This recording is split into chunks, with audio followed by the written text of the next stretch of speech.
பாருங்க, ஆகார் கிட்ட ஆண்டவர் கேட்டாரு, நீ எங்க போகிறாய்ன்னு கேட்டாரு. கவனிங்க, அவன் என்ன பதில் சொன்னான்றதை நீங்க வாசிங்க.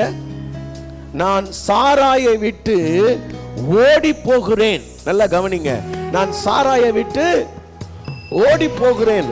எங்க ஆண்டவருடைய பதில் ரொம்ப ஆச்சரியமா இருக்கும். அப்படியாமா? நல்லா கவனிக்கணும். நம்முடைய ஆண்டவர் எப்பவுமே இரக்கத்தில் ஐஸ்வர்யம் உள்ள ஆண்டவர். நம்புறீங்களா? அத நம்முடைய தேவனை போல இரக்கமுள்ள தேவனே இல்லை. ஆமென் சொல்லுங்க பார்க்கலாம். அப்ப இந்த பெண்ணோட கஷ்டம் ஆண்டவருக்கு தெரியாம இல்லை. இவளோட அந்த இவ சொல்றால, என்ன அவங்க கொடுமைப்படுத்துறாங்கன்னு, அந்த கொடுமை ஆண்டவருக்கு தெரியாம இல்ல. இவளோட அங்கலாய்ப்பு ஆண்டவருக்கு தெரியாதது இல்ல. இவளுடைய பெருமூச்சு ஆண்டவருக்கு தெரியாதது இல்ல. இவளுடைய கண்ணீர் ஆண்டவருக்கு தெரியாதது இல்ல. ஆனா ஆண்டவர் சொன்ன பதில் தான் ரொம்ப ஆச்சரியம். அவர் என்ன தெரியுமா சொன்னாரு? நீ எங்கேயும் போக கூடாது, சாராளுடைய வீட்டுக்கு போய் அவ கையின் கீழே அடங்கிருன்னு சொன்னார். அல்லேலூயா. நான் கேட்கிறேன், இந்த ஆண்டவர் நினைச்சிருந்தா, சரிம்மா நீ ஓடி போறியா, நீ ஓடிப்போ. கவனிங்க, யாக்கோபுன்னு ஒருத்தன் ஓடி போறான் அண்ணனுக்கு பயந்து. தனியா ஓடி போகும்போது ஆண்டவர் அவங்கிட்ட என்ன சொல்றார் தெரியுமா? நீ போப்பா, நீ போ, எதை பத்தியும் கவலைப்படாத. நான் உனக்கு உண்ண உணவும் உடுக்க வஸ்திரமும் தந்து உன் தகப்பன் வீட்டுக்கு உன்னை சமாதானமா நான் என்ன பண்றேன், திரும்பி வர பண்றேன். எவ்வளவு நல்ல வார்த்தை. உனக்கு நான் சாப்பாடு தரேன், துணிமணி தரேன், நான் உன்னை பார்த்துக்கிறேன், உன்னை நான் விட்டு விலகவும் மாட்டேன், உன்னை கைவிடவும் மாட்டேன் அப்படின்னு ஆண்டவர் சொல்றார். அப்ப கவனிங்க, இத ஆண்டவர் யாக்கோபுக்கு சொல்றாரு. ஆனா இந்த ஆகார் விஷயத்துல அவர் என்ன பண்றாரு தெரியுமா? நோ சாப்பாடு, நோ துணிமணி, நோ, நீ அங்க போ. சொல்லியிருக்கலாம்ல, நான் பார்த்துக்கிறேம்மா உன்னை, நீ தனியா இருக்கிறன்னு கவலைப்படாத, நீ வந்துரு, நான் உன்னை நடத்துறேன்னு இவர் வாக்கு கொடுத்துருக்கலாம்ல. ஆனா இவர் சொல்றாரு, இல்ல இல்ல, இப்ப நீ எதுவுமே செய்யக்கூடாது. அதுக்கு ஒரு டைம் வச்சிருக்காரு. இந்த ஆகார அங்க இருந்து பிரிச்சு ஆசீர்வதிக்கிறதுக்கு அவர் ஒரு நாள் முன்குறிச்சிருக்கிறார். நீ என்ன பண்ணு, நீ போ அடங்கிரு, நீ போ என்ன பண்ணு, அடங்கிரு. ஐயோ அங்க எனக்கு நெருக்கமா இருக்க, பொறுத்துக்க, சகிச்சுக்க. உன் வாயை கொஞ்சம் கம்முன்னு மூடிக்கிட்டு இருந்தா என்னவா இருக்கும்? கொஞ்சம் எல்லாமே சமாதானமா இருக்கும். ஆமாவா இல்லையா? என்ன சொல்றீங்க? ஆகாரு வாயை மூடிட்டு இருந்தா பிரச்சனை வந்திருக்குமாமா? தன் ஆட்சியாரை அற்பமா எண்ணினதை எப்படி தெரிஞ்சது? எப்படி தெரிஞ்சதுமா? கொஞ்சம் செய்க வேற, கண்ணுல வேற காட்டு. இந்த கழுத்தை அப்படி ஆட்டுறது அதெல்லாம் பண்றது, அப்புறம் வாயில லாஸ்ட்டு தான் வாயில் வரும். முதல்ல அப்படி கண்ணு கொஞ்சம் அப்படி ஒய்யாரமாக பார்த்து அப்படியெல்லாம் பார்த்து அதெல்லாம் பண்ணிட்டு அப்புறம் தான் வாயில் வரும். அப்போ கொஞ்சம் வாயை காத்துக்கிட்டு இருந்தா வாழ்க்கை நல்லா இருந்திருக்குமா? ஆமேன்னு சொல்லுங்க பார்க்கலாம். பக்கத்தில் கைப்பிடி சொல்லுங்க, கொஞ்சம் வாயை கொஞ்சம் கவனமாக காத்துக்க கூடாதா? வேலை ஸ்தலத்தில் தான் பிரச்சனை தான் தெரியுது, கொஞ்சம் வாயை மூடின்னு இருந்தா என்னவா? கொஞ்சம் நெருக்கினாங்கன்னா அதை கொஞ்சம் சகிக்கணும். Price God. ஆமென். கூட பேசிக்கிட்டு நாம எவ்வளவு பெரிய ஆளுன்னு காட்டுறதுக்காக பேசணும்னா அங்க இருந்து நாம ஓடி வர வேண்டிய நிலைமை தான் வரும். அப்ப அன்பு தேவ பிள்ளைகளே, நான் உங்களுக்கு சொல்லுகிறேன், நாம் நெருக்கப்படுகிறதான நேரத்துல கர்த்தர் சொல்றாரு, நீ அங்க போய் அங்க அடங்கிருன்னு சொல்றாரு. நாம ஒருவேளை யோசிச்சோம்னா, ஏன் ஆண்டவர் அந்த ஆகாரோட சூழ்நிலையவே புரிஞ்சிக்க மாட்டேங்கிறாரு? ஆகாரோட சூழ்நிலையை மட்டும் இல்ல, ஆகார் வயித்துல வளர்ற குழந்தையோட சூழ்நிலையும் புரிஞ்சுக்கிறார் அவர். ஆமென். அல்லேலூயா. எத்தனை பேருக்கு நான் சொல்றது புரியுது? அவர் உன்னை மட்டும் நினைக்கிறவர் இல்ல, உன் தலைமுறையே நினைக்கிறவர். எது உனக்கு ஆசீர்வாதமோ, எது உன் சந்ததிக்கு நன்மையோ, எது அடுத்த தலைமுறைக்கு தேவையோ அதை வரைக்கும் சிந்திச்சு வழி நடத்துவார். ஆமென். அப்ப நல்லா கவனிங்க, ஆகார போய் அடங்கி இருன்னு சொன்னாரு. அதுதான் உன்னுடைய ஸ்தானம். அதுல நீ கொஞ்ச நாள் என்ன பண்ணு, அடங்கி இரு. அப்ப அடங்கி இருக்க முடியாதவர்கள், நான் சொல்றேன், எல்லாவற்றையும் சகித்து கொள்ள முடியாதவர்கள், பொறுத்து கொள்ள முடியாதவர்கள், அவங்க என்ன பண்றாங்கன்னா தன் ஸ்தானத்தை விட்டு அலைகிற குருவியை போல மாறி விடுகிறார்கள். அருமையான தேவ பிள்ளைகளே, உங்க வாழ்க்கையில கொஞ்சம் சகிப்பு தன்மையை, கொஞ்சம் அடங்கி இருக்கிற பக்குவத்தை நாம் வளர்த்து கொள்ள வேண்டியது அவசியமா இருக்கிறது. பக்கத்துல கைப்பிடி சொல்லுங்க, கொஞ்சம் அடங்கி இருக்கலாமே, கொஞ்சம் சகிச்சு கொள்ளலாமே, கொஞ்சம் பொறுமையா இருக்கலாமே. ஆமென். உன் ஸ்தானத்தை, உனக்கான இடத்தை நீ இழந்து விடாதபடி ஜாக்கிரதையாயிரு. ஆமென். அல்லேலூயா, அல்லேலூயா. கவனிங்க, இது சாதாரண, இந்த பெண் ரொம்ப ஆண்டவரை அறியாதவ, இவளுக்கு கொஞ்சம் தான் தெரியும். ஆனா இந்த மாதிரி ஆண்டவரை அறிஞ்ச ஒரு பெரிய தீர்க்கதரிசியே ஒரு கட்டத்துல தடுமாறுறதை நாம பார்க்க முடியும். நான் சொல்றேன், கவனிங்க, இதுல ஆவிக்குரிய முதிர்ச்சின்னு சொல்றோம்ல, புரிதல். சிலருக்கு ரொம்ப வளர்ந்தவங்க, சிலர் வளராதவங்க, யாரும் விதிவிலக்கு இல்லை. வளராதவங்களும் வழி தவறி போவாங்க, வளர்ந்தவங்களும் வழி தவறி போயிடுவாங்க. சில நேரத்தில் வளராத ஆகாருக்கும் தெரியல எந்த வழியில பயணிக்கணும்னு. நான் சொல்றேன், வளர்ந்த ஒரு தீர்க்கதரிசியாகிய எலியாவோட வாழ்க்கையில நடந்த ஒரு சம்பவம். நீங்க எலியாவை அவ்வளவு சாதாரணமா நினைச்சிடக்கூடாதுங்க. அந்த மனுஷன் ஜெபம் பண்ணார்னா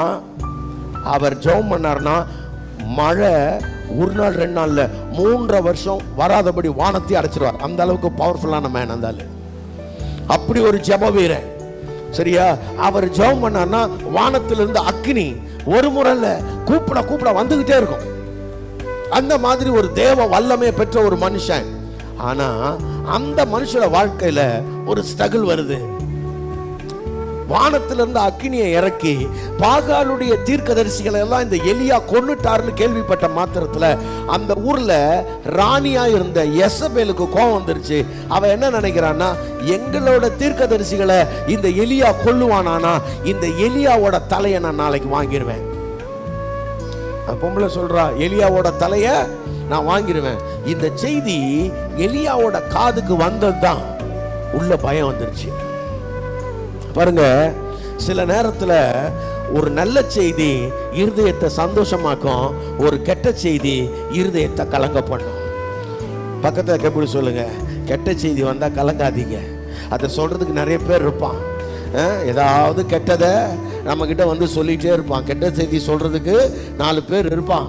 அதை பார்த்து நீங்க என்ன ஆகக்கூடாது, கலங்கிடக்கூடாது. இந்த எலியாவுடைய இருதயம் சோர்ந்து போயிடுச்சு.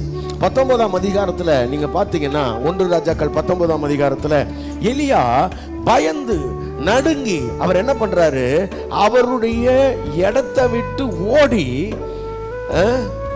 1 ராஜாக்கள் 9வது வசனம் வாசிச்சிருங்க. அதுக்கு பிறகு தொடர்ந்து. அங்கே அவன் ஒரு கெபிக்குள் போய் தங்கினான், ஒரு குகைக்குள்ள போய் தங்கிட்டான். இதோ கர்த்தருடைய வார்த்தை அவனுக்கு உண்டாகி அவர் எலியாவே இங்கே உனக்கு என்ன காரியம் என்றார். கவனிங்க, எலியா கிட்ட ஆண்டவர் கேட்கிறாரு, இங்க என்னப்பா பண்ற, இங்க உனக்கு என்ன காரியம், நீ இங்க என்ன பண்ற, நீ இங்க இருக்க வேண்டிய ஆள் இல்லையே. ஏன் தெரியுமா? கவனிங்க, ஒரு பக்கம் அவன் கேட்ட செய்தி அவன் இருதயத்தை பயமுறுத்தது.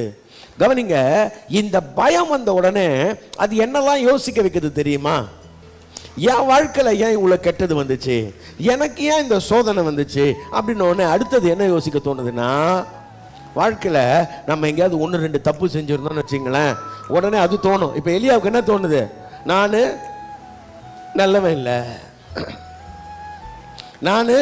நல்லவன் இல்லை, வாழ்க்கையில கஷ்டம் வரும்போது மட்டும் மக்களுக்கு எப்பவுமே இது ஞாபகம் வந்துடும். என்ன ஞாபகம் வந்துடும் தெரியுமா? நான் என்ன பாவம் பண்ணணும் தெரியல, நான் இன்னைக்கு இவ்வளோ சீரழிகிறேன், இவ்வளோ கஷ்டப்படுறேன், நான் இன்னைக்கு இப்படி லோல் படுறேன், இதுக்கெல்லாம் காரணம் நான் பண்ணதா என்னன்னு தெரியல, இல்லை எங்கள் அப்பா அம்மா பண்ணதான்னு தெரில, யார் பண்ணிட்டு போனாங்கன்னு தெரில, என் தலையில் வந்து விடிஞ்சிருச்சு. அந்த எண்ணமே உனக்கு வரக்கூடாது.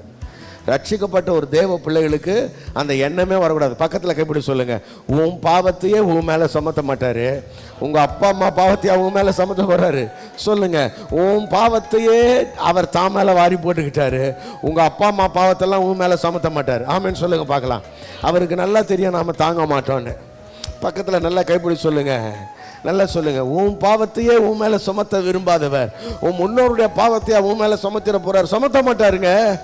அவர் சிலுவையில் எல்லாத்தையும் சுமந்துட்டாரு. உன் மேல அவர் எதையும் சுமத்த விரும்பாதவர். ஆமென், அல்லேலூயா. உடனே பாருங்க, எவ்வளவு பெரிய தீர்க்கதரிசியா இருந்தாலும், பெரிய வளர்ந்த ஊழியக்காரங்களா இருந்தாலும், இந்த நேரத்தில் இந்த மாதிரி எண்ணம் வந்துருது. பயம் வந்துடுது, ஒரு பெரிய குற்ற மனசாட்சி வந்துடுது. குற்ற மனசாட்சி வந்த உடனே அடுத்தது என்ன ஆகுதுன்னா, ச்சே நான்லாம் வாழவே கூடாது. இந்த குற்ற மனசாட்சி வந்த உடனே நான் சரி கிடையாது, நான் ஒழுங்கில்ல அப்படின்ன உடனே அந்த குற்ற மனசாட்சி எங்கே எடுத்துன்னு போயிடுது? அடுத்தது நான்லாம் வாழறதுக்கு தகுதியே இல்லை. இப்போ என்ன அடுத்தது? என்ன ஜபம்? ஜபம் என்ன அடுத்தது? ஆண்டவரே என் வாழ்க்கையை முடிச்சு வச்சிருக்கேன், நான் வாழ்ந்தது போதும். சில ஆட்கள் பாருங்களேன், ஜபம் ஆண்டவர்கிட்ட போய் என்னை வாழ வைங்கப்பான்னு ஜபம் பண்ணணும். ஆண்டவர்கிட்ட போய் ஜபம் என்னை சாகடிச்சிடுங்கப்பா, இந்த வாழ்க்கை வேணாம். அவர் சொல்லுவார், டே நான் எவ்வளோ பெரிய தெய்வம், உன்னை தெரிஞ்சுக்கிட்டது எதுக்கு, உன்னை அழைச்சது எதுக்கு, உன்னை எவ்வளோ பேருக்கு நான் ஆசீர்வாதமாக வைக்கணும்னு விரும்புகிறேன், இவ்வளோ சீக்கிரம் வாழ்க்கையை முடிச்சிடுங்கப்பான்னு ஜெபம் பண்ணுறிய அப்படின்னு அவர் உள்ளத்துக்குள்ளே நினச்சிப்பாரா இல்லையா? ஆமாவா இல்லையா? பாருங்க, ஆண்டவர் சமூகத்தில் வந்து யாரும் அப்படிலாம் ஜெபம் பண்ணாதீங்க. பக்கத்தில் கைப்பிடி சொல்லுங்க, ஆண்டவர் சமூகத்தில் வந்து வழி கேளுங்க. ஆண்டவரே எனக்கு வழி காட்டுங்கன்னு சொல்லு, வாசலை தரங்கன்னு சொல்லு, எனக்கு பலன் தாங்கப்பான்னு சொல்லு, எனக்கு புதிய காரியத்தை எனக்காக செய்யுங்கப்பான்னு சொல்லு. அல்லேலூயா. அதை விட்டுட்டு நம்பிக்கையற்ற நிலையில ஆண்டவருடைய சமூகத்தில் என்ன பண்ணக்கூடாது? புலம்ப கூடாது. சில ஆட்கள் அப்படி புலம்புவாங்க. நீங்க யாராவது புலம்புறீங்களான்னு எனக்கு தெரியாது. என்ன? ஆமா. அதனால இங்க பாருங்களேன், எனக்கு வாழ்க்கையே வேணாம் ஆண்டவரே, வாழ்க்கையே வெறுத்து போச்சு, நான் செத்து போறேன். உன்னை சாகிறதுக்காக கர்த்தர் படைக்கல. அல்லேலூயா. பக்கத்துல கைப்பிடி சொல்லுங்க, மனுஷனா பிறந்துட்டா கட்டாயம் ஒரு நாள் சாவு வரும். கட்டாயம் ஒரு நாள் என்ன வரும்? சாவு வரும். சின்ன சின்ன பிரச்சனைகளாம் சில ஆட்களுக்கு பாருங்க, வாயை திறந்தோடனே சக்கரை பொங்கல் மாதிரி நான் செத்து தொலைஞ்சிடறேன், உங்க கண்ணுக்கு முன்னாடி இல்லாம ஒழிஞ்சு போயிடுறேன். சிலர் அப்படிதான், எடுத்த உடனே எடுத்ததுக்கெல்லாம் அப்படிதான். அது அவங்களோட கோடு வேர்டு மாதிரி போல இருக்குது. நான் செத்துட்டேன்னா நீங்க நல்லா இருப்பீங்க.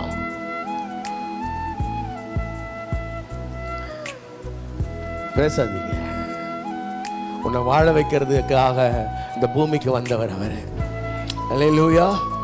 நான் செத்து போறேன்னு உடஞ்சு போய் படுத்துன்னு இருக்கிறான் நம்மால். இவர் பாருங்களேன், இந்த கெபி கிட்ட வந்து என்ன பண்றேன்னு கேட்கிறாரு. அவங்கிட்ட ஒன்றும் கேட்கல, என்ன காரியம் என்ன பதில் சொல்றாரு பாருங்க. 10வது வசனம் வாங்க. அதற்கு அவன், சேனைகளின் தேவனாகிய கர்த்தருக்காக வெகு பக்தி வைராக்கியமா இருந்தேன். வெகு பக்தி வைராக்கியமா இருந்தேன், அதெல்லாம் ரைட்டு தான்.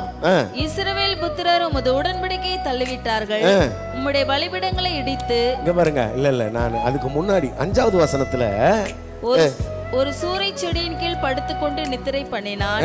அப்பொழுது ஒரு தூதன் அவனை தட்டி எழுப்பி, எழுந்திருந்து போஜனம் பண்ணு என்றான். பாருங்க, முதல்ல போய் இந்த ஜபம்லாம் பண்ணிட்டு படுத்துட்டான்.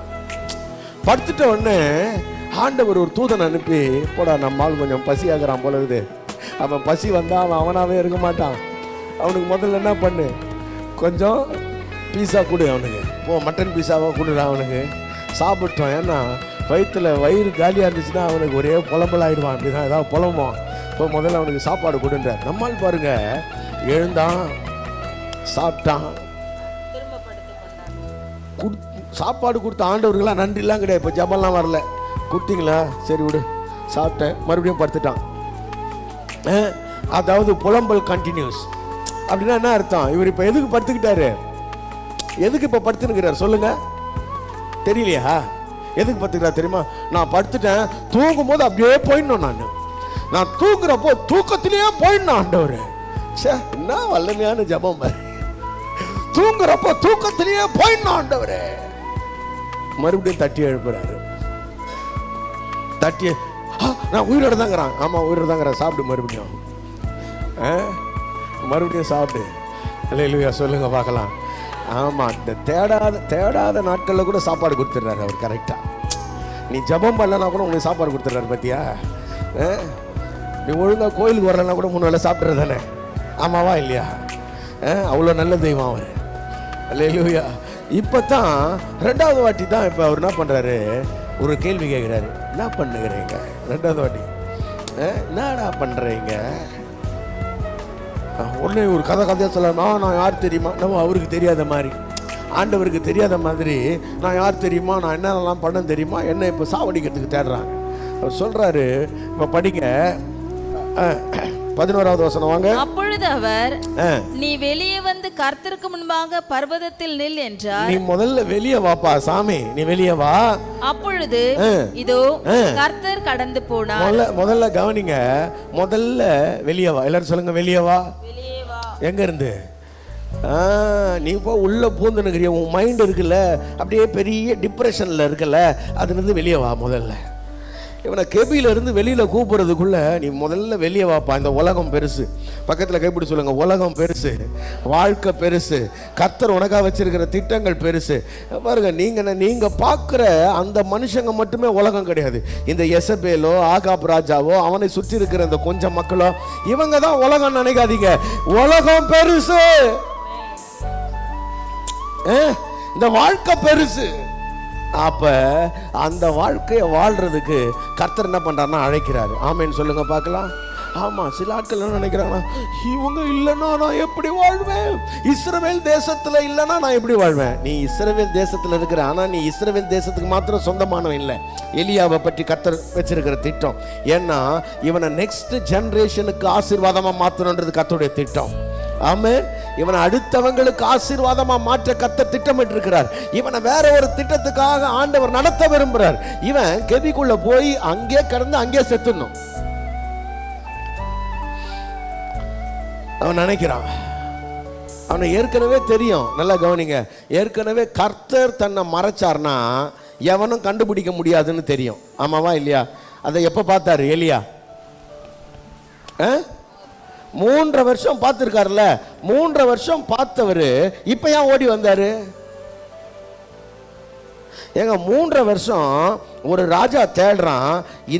இந்த எலியாவை கர்த்தரே வழி நடத்துறாரு. கர்த்தரே கேரி தாட்டண்டைக்கு போறாரு, சாரி பாத்துக்கு கூட்டு போறாரு, எங்கெங்கயோ கூட்டு போறாரு. ஆண்டவர் வழி நடத்திட்டார். அவன் இந்த ஒபதியான்னு ஒரு ஆள் வர்றான் பாருங்க. அவன் சொல்றான் எலியாவை பார்த்து, சாமி நீ இங்கதான் இருக்கியா? உன்னை தேடாத இடம் இல்லை. இந்த ராஜா உன்னை தேடி எங்கெங்கயோ ஆட்களை அனுப்புனாரு. அவங்க கிட்ட அவங்க எங்க கண்ணிலேயே நீங்க மாட்டலையா? எப்படி சாமி? அவனுக்கே தெரியாது. ஏன்னா கர்த்தர் நடத்தினாரு. நான் சொல்றேன், கர்த்தருடைய கரத்துல நீ இருந்தா ஒரு சின்ன கீறல் கூட உன் மேல விழாம கர்த்தர் பாதுகாப்பார். அல்லேலூயா. நான் சொல்றது உங்களுக்கு விளங்குதா? ஆகாப் ராஜாவாலேயே தேடி கண்டுபிடிக்க முடியலையே, எசபேல் மட்டும் எப்படி கண்டுபிடிச்சிருவா? இவர் என்ன நினைக்கிறார்னா, ஆகாப் ராஜா கிட்ட இருந்து தப்பிச்சிடலாம், எசபேல் ராணி கிட்ட இருந்து தப்பிக்க முடியாது. ஆகாப்பை விட எசபேல் ரொம்ப பவர்ஃபுல்லான உமன். நான் சொல்றேன், எசபேலை விட உனக்குள்ள இருக்கிற கர்த்தர் பெரியவர்னு உனக்கு என்னைக்கு தெரியும்? அல்லேலூயா.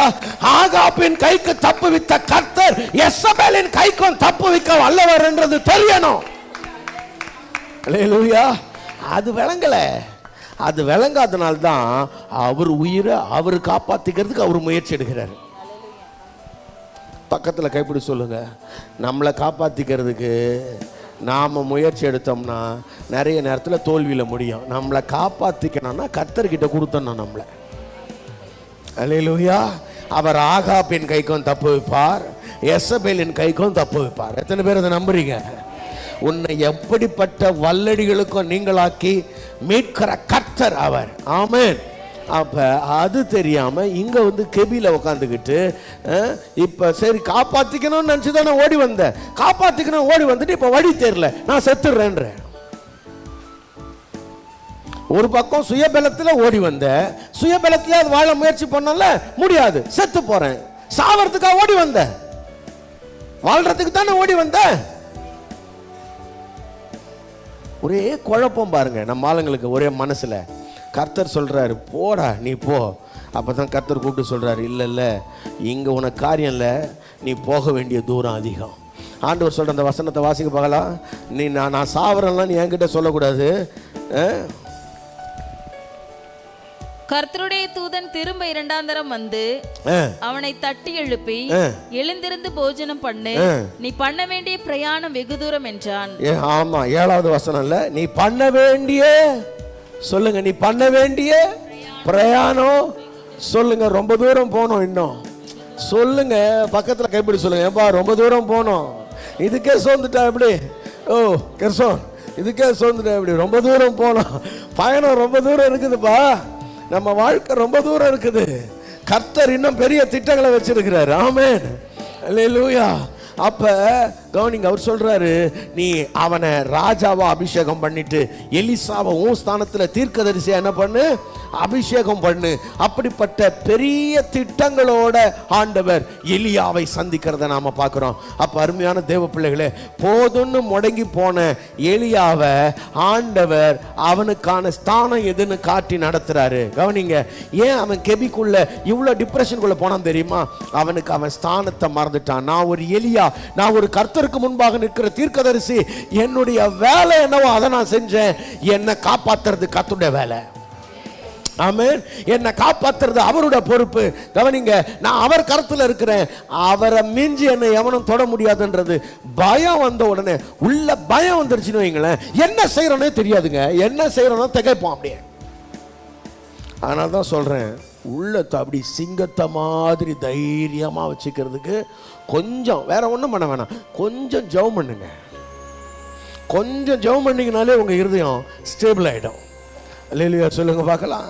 லைஃப்ல எப்பெல்லாம் பெரிய பிரச்சனைகளை பார்க்குறீங்களோ கொஞ்ச நேரம் ஜெபம் பண்ணுங்க. பக்கத்தில் கைப்பிடி சொல்லுங்க, எப்பெல்லாம் பெரிய பிரச்சனைகளை பார்க்குறியோ கொஞ்ச நேரம் ஜெபம் பண்ணு. என்ன செய்யணும்னு கர்த்தர் சொல்லுவார், என்ன செய்யணும் ஆண்டவர் கைட் பண்ணுவார். உங்க இருதயம்ல அப்படி ஸ்டேபிளா இருக்கும், அப்படி தத்தளிக்காது, பதட்டமாகாது, என்ன செய்யறதுன்னு தெரியல. இல்லை இல்லை இல்லை இல்லை, ரிலாக்ஸாக இருப்பீங்க நீங்க. ஏன்னா நீங்க ஆண்டவரை பற்றி கொள்ளும் பொழுது ஆண்டவர் உங்களை சரியா கைட் பண்ணுவார், தெளிவா நடத்துவார். அப்ப இந்த ஆகாரம் சரி, இந்த எலியாவும் சரி, அவர்களுக்கான ஸ்தானத்தை விட்ட போது அவர்கள் அங்கலாய்த்தார்கள். இன்னும் ஒரு மனுஷனையும் நான் சொல்லுவேன்னா, இதுக்கே டைம் போயிடுச்சப்பா இந்த ஒரே குறிப்பில். கவனிங்க, யாக்கோபு அவருடைய வாழ்க்கையில 20 வருஷம் அப்பா வீட்டில இருந்து இங்க வந்து மாமனார் வீட்டில் 20 வருஷம் ஆயிடுச்சு பாருங்களேன். 20 வருஷம் ஆன பிறகுல அவர் சொல்றாரு, ஆண்டவர்கிட்ட ஜெபம் பண்றாரு, ஆண்டவர் எங்க அப்பா வீட்டுக்கு என்ன கூட்டு போறீங்களா, நான் தயவு செஞ்சு அங்க போயிடுறேன், இங்க இருக்க முடியல. ஆண்டவர் சொல்றாரு, நீ எழுந்து உங்க அப்பா வீட்டுக்கு போப்பா அப்படின்னு பர்மிஷன் கொடுத்துட்டாரு. அப்பா வீட்டுக்கு போகணும் என்ன பண்ணிட்டாரு, பர்மிஷன் கொடுத்துட்டாரு. இப்ப இவர் எங்க போனோம் நியாயமா சொல்லுங்க, எங்க போனோம், அப்பா வீட்டுக்கு போனோம்ல. அப்பா வீட்டுக்கு போறேன்னு கிளம்பிட்டு தலைவர் என்ன பண்றாருன்னா, கவனிங்க, வர்ற வழியில சீகேம் என்கிறதான ஒரு இடத்துல அவருடைய ஆடு மாடுகளுக்கெல்லாம் மேய்ச்சல் நல்லா இருக்குதுன்னு கண்ட உடனே அங்க ஒரு லேண்டை வாங்கி அங்க ஒரு கூடாரம் போட்டு அங்கேயே தங்கிட்டார். வாழ்க்கையில ஆண்டவர் வழி நடத்தும் போது போயிடணும். உன் ஸ்தானம் பெத்தேல், கர்த்தர் உன்னை சொல்ற, உன்னை பெத்தேலுக்கு போன்னு சொல்லிட்டார். ஆனா இப்ப இவர் சீகேம்ல குடியிருக்கிறார். பெத்தேல்ல போய் ஆலயம் கட்டி அங்க பலி செலுத்துறன்னு பொருத்தனை பண்ணார் 20 வருஷத்துக்கு முன்னாடி. ஆனா சீகேமுக்கு பக்கத்துல சுக்கோத்துல ஒரு பலிபீடம் கட்டி அங்க இப்ப என்ன பண்றாரு, ஆராதனை பண்றாரு. என்ன பாட்டு, உம்மை நம்பி வந்தேன் நான் வெட்கப்படல, உம்முடைய என்னை கைவிடல, வேறு கையா நான் கடந்து வந்தேன், ராகலையும் எனக்கு தந்தி, ஏல் எல்லோகே ஏல் எல்லோகே ஏல். பலிபீடத்துக்கு பேர் ஏல் எல்லோகே. கட்டிட்டு ஒரே பாட்டு. இவர் நினைக்கிறாரு ஆண்டவர் திருப்தி ஆயிட்டாருன்னு. ஆண்டவரோட கைடன்ஸை மிஸ் பண்ணிட்டாரு. உன்னை பெத்தேலுக்கு போறதுக்கு தான் கர்த்தர் வழி நடத்தினாரு. உன்னை சுக்கத்திலேயோ சீகேம்லயோ இருக்கிறதுக்கு கர்த்தர் தெரிந்து கொள்ளல. கண்கள்ல பார்த்து எனக்கு எது சுகமா இருக்கும்னு தன்னுடைய சுய அறிவுல முடிவு பண்ணி அவர் உட்கார்ந்துட்டார்ல. அவர் லைஃப்ல நடந்தது பெரிய ட்ராஜடி. நடக்கக்கூடாத ஒரு சம்பவம் நடந்துச்சு. ரொம்ப வருத்தம். அவர் பிள்ளை, பொம்பளை பிள்ளை அந்த ஊர்ல கெட்டு போச்சு. அவருடைய ஆம்பளை பசங்க அந்த ஊர்ல கொலைகாரங்களா மாறிட்டாங்க. ஒரு ஆண்டவருடைய சமூகத்துல போராடி ஆசீர்வாதத்தை வாங்குற ஒரு மனுஷன், தரிசனத்துல கர்த்தரை பார்த்து கர்த்தருடைய ஆலோசனை கேட்டு வழி நடக்கிற ஒரு மனுஷன், அவன் வாழ்க்கையில கொஞ்சம் டைரக்ஷன் மாறினதுனால என்ன நடக்குது பாருங்க. அவன் ஸ்தானத்துக்கு அவன் போகல. பெத்தேல்ல அவன் இல்ல, சீகேம்ல அவன் இருக்கிறான். குடும்பம் செதஞ்சிருச்சு, சுக்குநூறா. என்ன பண்றதுன்னு தெரியல, போய் மார்ல அடிச்சுக்கிட்டு நிக்கிறார் ஆண்டவர் சமூகத்துல. என்னப்பா பண்றது? ஆண்டவர் ஒன்னே ஒண்ணுதான் சொல்றார், எழுந்து பெத்தேலுக்கு போ. வேற பேசல ஆண்டவர், பெத்தேலுக்கு போ, அங்கதான் உனக்கான ஆசீர்வாதம் இருக்குது. அப்ப நான் சொல்றேன், நீங்க யோசிச்சு பாருங்க, கர்த்தர் உங்களை வழி நடத்துகிற அந்த பாதையை விட்டு நீங்க வழி விலகி நீங்க உங்களுடைய ஸ்தானத்தை மறந்து நீங்க உங்க விருப்பத்துக்கு அலைவீர்களானால் அதனுடைய விளைவுகள் எங்கேயுமே நல்லா இல்லைங்க. ஆகார் அலைந்து திரிகிறார், எலியா சோர்ந்து போய் மரணத்தை விரும்புகிறான், யாக்கோபு அவனுடைய வாழ்க்கையில குடும்பங்களும் சந்ததிகளும் பாதிக்கப்படுகிறத நாம பார்க்க முடியுது. நான் சொல்றேன், உங்களுக்கான ஸ்தானத்துல நீங்க இருக்கீங்களா? ஆண்டவர் உங்களுக்கான ஸ்தானத்துக்கு உங்களை வழி நடத்த அவரை அண்டி கொண்டு இருக்கிறீங்களான்னு கேட்கிறேன். ஆண்டவரே, நீங்க என்ன கைட் பண்ணுங்க. இன்னைக்கு நீ இருக்கிற ஸ்தானம், தேவன் உன்னை வழி நடத்துகிற பாதை தானா? ஆண்டவருடைய ட்ராக்ல தான் நீங்க இருக்கீங்களான்னு கொஞ்சம் யோசிச்சு பாருங்க. கர்த்தர் என்ன வழி நடத்துறாருன்னு உங்க இருதயத்தின் ஆழத்திலிருந்து சொல்ல முடியுமா? ஆண்டவர் உங்களை வழி நடத்தலைன்னா தயவு செய்து இன்னைக்கு நாம நம்மளை ஒப்பு கொடுப்போம். இன்னைக்கு நாம பாருங்களேன், நாம இருக்கிற வேலை, நம்முடைய குடும்பம், எந்த காரியமானாலும், எனக்கான ஊழியம், எந்த காரியமானாலும் இது என்ன கர்த்தர் நடத்துகிற பாதைன்றது உங்களுக்கு தெரியுமான்னு கேட்கிறேன். உங்களுடைய ஸ்தானத்தில் இருங்கள், உங்களுடைய அழைப்பில் இருங்கள். பைபிள்ல சொல்லுது ரொம்ப அழகா, 1 கொரிந்தியர் 7ஆம் அதிகாரம் 20வது 24வது வசனத்துல சொல்றார், இது கர்த்தர் உங்களை வைக்கிற பொசிஷனா, அந்த பொசிஷன்ல இருங்க, அந்த பொசிஷன்ல இருந்து இறங்காதீங்க. கவனிங்க, சில நேரத்தில் ஆண்டவர் வைக்கிற பொசிஷனே சில நேரத்தில் கொஞ்சம் கடினமா இருந்தா அக்செப்ட் பண்ணதுன்றார். வாசிக்கிறீங்களா? 1 கொரிந்தியர் 7:20-24. அவனவன் தான் அழைக்கப்பட்ட நிலைமையிலே நிலைத்திருக்க கடவன். நல்லா கவனிங்களேன், எப்படி சொல்றாரு? அவனவன் தான் அழைக்கப்பட்ட நிலைமையில் நிலைத்திருக்க கடவன். இங்க பாருங்களேன், இது ஒரு முக்கியமான சாப்டர். 1 கொரிந்தியர் 7ஆம் அதிகாரம். அங்க மேரேஜ், திருமணத்தை பத்தி பேசுறாரு. எப்படி திருமணத்தை பத்தி பேசுறாரு? அந்த சர்ச்சில் ஒரு பெரிய குழப்பம், கல்யாணம் பண்ணிக்கலாமா வேணாமா? எப்படி கல்யாணம் பண்ணிக்கலாமா வேணாமா, ஒரே குழப்பம். அவர் சொல்றாரு, ஏன்டா இதை போட்டு ரொம்ப யோசிக்கிறீங்க, ரொம்ப இதெல்லாம் போட்டு யோசிக்காதீங்க. கல்யாணம் பண்ணிக்கிறது அவசியம்னா பண்ணிக்கோ. உனக்கு கல்யாணம் பண்ணிக்க வேண்டான்ற அளவுக்கு உனக்கு கிருபை இருந்ததுன்னா, அதாவது அவர் சொல்றாரு, உங்களுடைய வாழ்க்கையில கல்யாணமே இல்லாம நான் இருந்துருவேன், என்னோட சரீரத்தெல்லாம் நான் கட்டுப்படுத்தி ஒடுக்கமா இருந்துருவேன்னா நீ கல்யாணம் பண்ணிக்காத. ரொம்ப சிம்பிள், அழகா சொல்லிட்டார். அப்படி சொல்லிட்டு அதுல இருந்து வேற சில விஷயத்த பேசுறார். விவாகம் பண்றது, விவாகம் பண்ணாம இருக்கிறது, இதெல்லாம் ஆண்டவருடைய அழைப்புன்றார். அப்படி அழைச்சிருந்தா, உன்னை விவாகம் இல்லாம இருக்க அழைச்சிருந்தா அதுலயே இரு, நீ கட்டாயம் கல்யாணம் பண்ணணும்னு அவசியம் இல்லை. அப்படி சொல்லிட்டு நீ அடிமையாய் அழைக்கப்பட்டிருந்தா, கவனிங்க, அந்த ஊர்ல ரோமர்கள் காலத்துல அடிமைகள் இருந்தாங்க.